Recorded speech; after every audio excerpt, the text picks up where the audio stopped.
Hi mga be! Tara, kain tayo. So, meron nga tayong sa pinggan sa chicken, sisig, seafood and oyster sauce, and sinigang na baboy. So, napadaan nga kami sa pinggan sa Taal. Pagkatapos mag-swimming. You can see, makikita nyo dito ang parking lot, then going to the entrance of the restaurant. So, as you can see, it's so very relaxing here.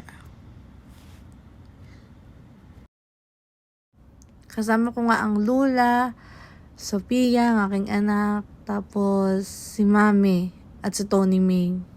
So, tara, simulan na natin kumain.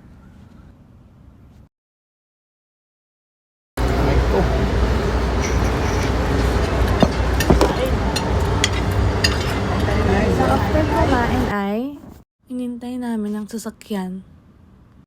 Kasi sobrang init talaga ng loob ng sasakyan, so pinalamig muna namin bago sumakay. See you on my next vlog!